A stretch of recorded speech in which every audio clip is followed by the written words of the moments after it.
नमस्कार। आज हम खंगाल रहे हैं कि भारत में मेडिकल फिजिसिस्ट बनने का रास्ता कैसा है।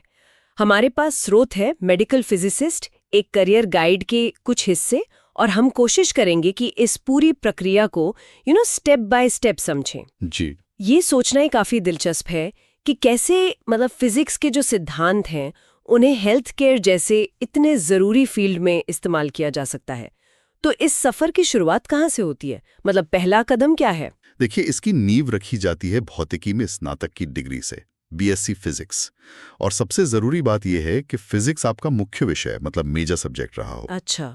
यहीं से एक तरह से इस खास फील्ड की समझ बननी शुरू होती है। अच्छा, तो ये पहली सीढ़ी हुई, बीएससी फिजिक्स कर लिया। इसके बाद आगे क्या? हमारे स्रोत बताते हैं कि दो मुख्य रास्ते हैं। बिल्कुल। पहला रास्ता तो है सीधा 2 साल की एमएससी करना मेडिकल फिजिक्स में। ठीक है। दूसरा विकल्प थोड़ा अलग है। आप पहले एमएससी करें फिजिक्स में और फिर उसके बाद 1 साल का पोस्ट एमएससी डिप्लोमा करें रेडियोलॉजिकल फिजिक्स में। स्रोत के हिसाब से दोनों ही रास्ते आपको मेडिकल फिजिक्स की विशेषज्ञता तक ले जाते हैं। हाँ, वो दूसरा वाला रास्ता थोड़ा लंबा जरूर है।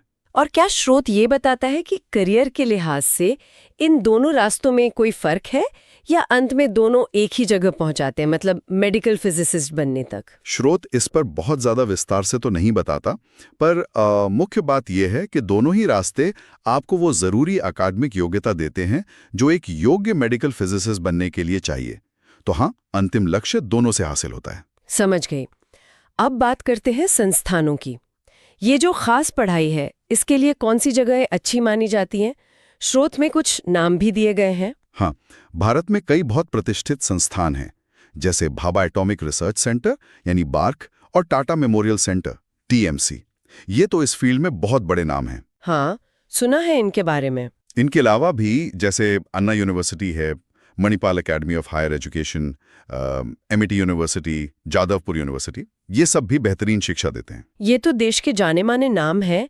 इनमें एडमिशन कैसे मिलता होगा? क्या प्रोसेस रहता है? काफी मुश्किल होता होगा। प्रोसेस काफी स्टैंडर्ड है, लेकिन हाँ, कंपटीशन तगड़ा होता है।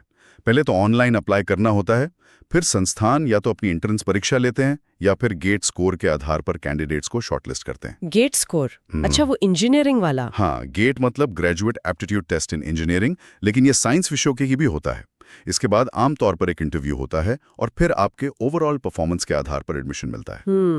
स्रोत ये इशारा करता है कि बीएआरसी जैसे जो टॉप के संस्थान हैं, वहाँ सिलेक्शन रेट कम हो सकता है। तो अकेडमिक रिकॉर्ड और परीक्षा की तैयारी वो बहुत मायने रखती है। तो मान लीजिए अकादमिक पढ़ाई पूरी हो गई, लेकिन स्रोत कहता है कि सिर्फ क्लासरूम नॉलेज काफ़ी नहीं है। अगला पड़ाव है प्रैक्टिकल एक्सपीरियंस, वो अनिवार्य इंटर्नशिप। आपने बिल्कुल सही पकड़ा। ये एक बहुत ही ज़रूरी स्टेज है। कोर्स पूरा करने के बाद आपको एईआरबी यानी एटॉमिक एनर्जी रेगुलेटरी बोर्ड। जी हाँ, एटॉमिक एनर्जी रेगुलेटरी बोर्ड, ये भारत में रेडिएशन सुरक्षा के लिए मेन रेगुलेटरी बॉडी है। तो एईआरबी द्वारा अप्रूव्ड किसी अस्पताल में 1 साल की क्लिनिकल इंटर्नशिप करनी ही होती है। अच्छा, पूरी 1 साल? हाँ, पूरी 1 साल। यहीं पर आप असल में सीखते हैं कि थ्योरी को प्रैक्टिकल सेटिंग में मरीजों के इलाज और उनकी सुरक्षा में कैसे इस्तेमाल करना है। तो फिर इसके बाद क्या होता है? इंटर्नशिप हो गई, अब? इंटर्नशिप सफलतापूर्वक पूरी करने के बाद आपको एईआरबी के साथ रजिस्टर करना होता है। तभी आपको योग्य मेडिकल फिजिसिस्ट यानी क्वालिफाइड मेडिकल फिजिसिस्ट क्यूएमपी का दर्जा मिलता है। अच्छा, तो ये क्यूएमपी सर्टिफिकेशन ही असल में प्रोफेशनल लाइसेंस जैसा है। इसी के बाद आप पूरी तरह से क्वालिफाइड माने जाते हैं। एकदम सही। ये सर्टिफिकेशन इस बात का सबूत है कि आपके पास जरूरी ज्ञान है, स्किल्स हैं और सबसे जरूरी प्रैक्टिकल अनुभव है। एक क्यूएमपी बनने के बाद करियर कैसा दिखता है? स्रोत में कुछ रोल्स का जिक्र था, क्या क्या कर सकते हैं? देखिए, एक क्यूएमपी के लिए कई रास्ते खुल जाते हैं। वो अस्पतालों के रेडियोथेरेपी डिपार्टमेंट में काम कर सकते हैं। रेडियोथेरेपी मतलब कैंसर ट्रीटमेंट में? हाँ बिल्कुल, जहां वो कैंसर के इलाज के लिए रेडिएशन की एकदम सटीक डोज प्लान करने में मदद करते हैं। फिर न्यूक्लियर मेडिसिन में उनकी भूमिका होती है, जहां डायग्नोसिस और थेरेपी में रेडियोएक्टिव पदार्थों का सेफ और इफेक्टिव इस्तेमाल देखना होता है। ओके। इसके अलावा वो मेडिकल इमेजिंग मशीनें जैसे सीटी, एमआरआई, इनकी क्वालिटी सुनिश्चित करने का काम यानी क्यूए वो भी करते हैं। और अस्पतालों में रेडिएशन सेफ्टी ऑफिसर यानी RSO बनकर ये पक्का करते हैं कि रेडिएशन सुरक्षा के नियमों का ठीक से पालन हो रहा है। वाह, मतलब एक ही ट्रेनिंग से इतने अलग-अलग लेकिन कितने जरूरी काम, मरीजों के इलाज से लेकर पूरे हॉस्पिटल की सेफ्टी तक। और इसका आर्थिक पहलू, सैलरी वगैरह कैसी रहती है इस फील्ड में? शुरुआती सैलरी काफी अच्छी हो सकती है। स्रोत के अनुसार ये अनुभव, जगह और संस्थान के हिसाब से करीब 30,000 रुपए प्रति माह से शुरू होकर 2 लाख रुपए प्रति माह या उससे भी ज्यादा तक जा सकती है। 2 लाख तक भी? शुरुआत में। हाँ, बिल्कुल।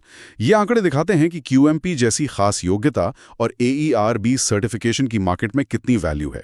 और जाहिर है अनुभव के साथ ये आंकड़े और बढ़ते जाते हैं। तो अगर हम संक्षेप में देखें, फिजिक्स में BSc से शुरुआत, फिर MSc या डिप्लोमा, फिर कॉम्पिटिटिव एडमिशन प्रोसेस, 1 साल की जरूरी इंटर्नशिप और आखिर में AERB से QMP सर्टिफिकेशन।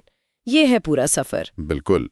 और यहाँ एक सोचने वाली बात यह है कि ये करियर विज्ञान, तकनीक और स्वास्थ्य सेवा के कितने महत्वपूर्ण संगम पर खड़ा है। हाँ, ये तो है। जरा सोचिए, पर्दे के पीछे रहकर ये विशेषज्ञ मरीजों की देखभाल की क्वालिटी और सेफ्टी पर कितना गहरा और पॉजिटिव असर डालते हैं। शायद हमें